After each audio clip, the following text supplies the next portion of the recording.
It is a privilege and an honor to present to you our first speaker, Deacon Yisrayl Hawkins.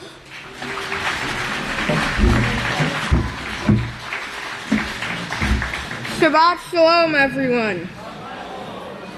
You may be seated. May the peace of Yahweh be with each and every one of you.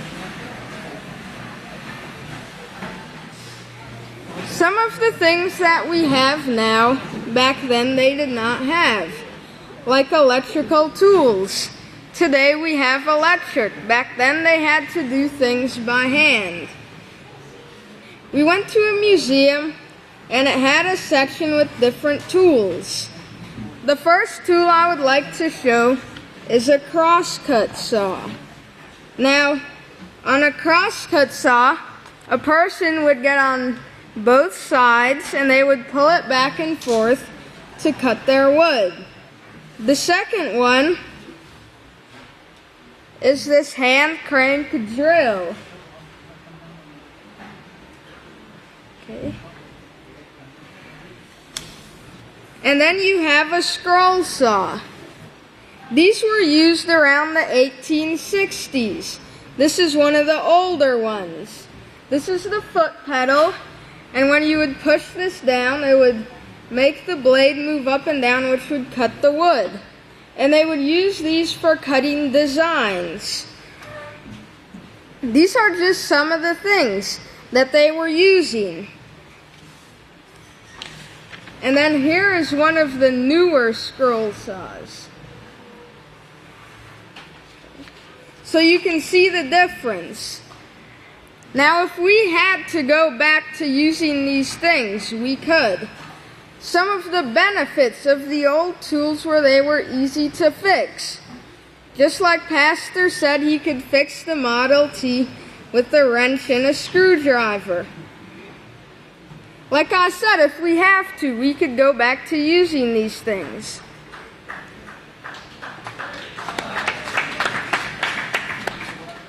We have plumbing that's piped into our house with electrical pumps. But back then they had to go to the well and get the water. We have electricity now, but a while ago they had to use lanterns to light their houses, and they had to do things by hand. We have cars and trucks now, but back then they were using horse and buggy for transportation. So we can see how a lot of these things have changed.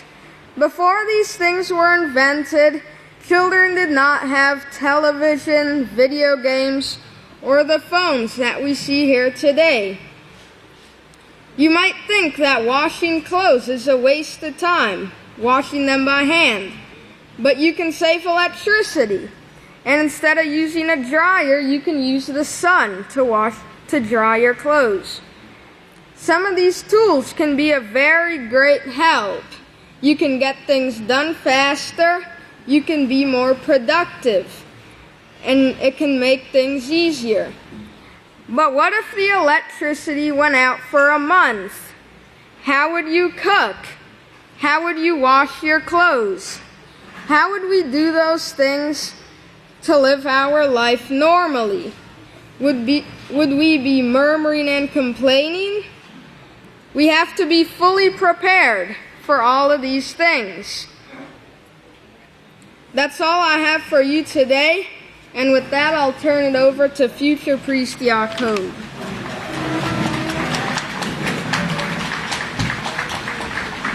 Shabbat Shalom. You may be seated. May the peace of Yahweh be with each and every one of you. Today I would like to speak on the topic of what the great prophet Samuel went through to become the prophet. The great prophet Samuel went through a 24-hour program, and he was being taught by a great priest at the House of Yahweh at Abelin. In the OK 24-hour manual, page 1, it's listed, My Dream. It reads, great men and women came out of these programs, like Samuel. Samuel was turned over by his mother to the priest at a very young age, where he was constantly trained by them. Yahweh was able to make connection with him and use him for a very great work, even from his childhood. If everyone can turn to Isaiah 54, verse 13.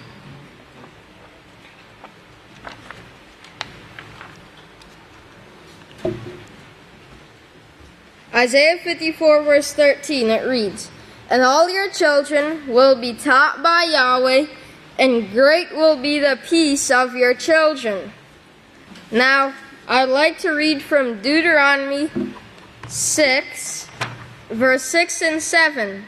It reads, "And these laws which I command you this day must be in your heart, and you must teach them diligently to your children, and talk about them when you sit in your house, and when you walk on the road, and when you lie down, and when you rise up." This is what Samuel went through, the 24-hour program. He was constantly taught. It shows what led up to him becoming the prophet in 1 Samuel 2, verse 18 through 20.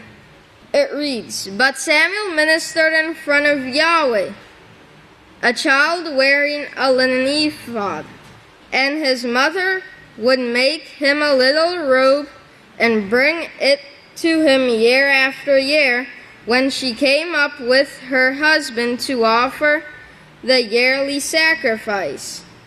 Then Eli would bless Elkanah and his wife and say, 'May Yahweh give you descendants from this woman to take the place of the gift that was given to Yahweh.' Then they would return to their own home." Samuel, he practiced the peaceful solution. He practiced self-control. I'd like to read from the self-control unit, page 4.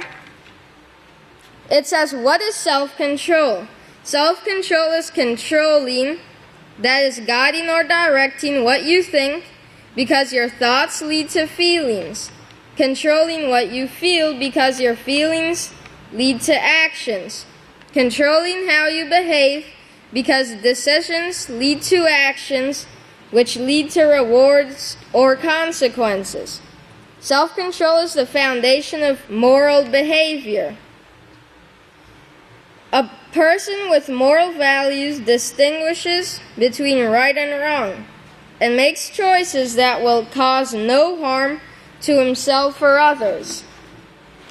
In conclusion, we need to be like Samuel in every way. That means practicing the peaceful solution.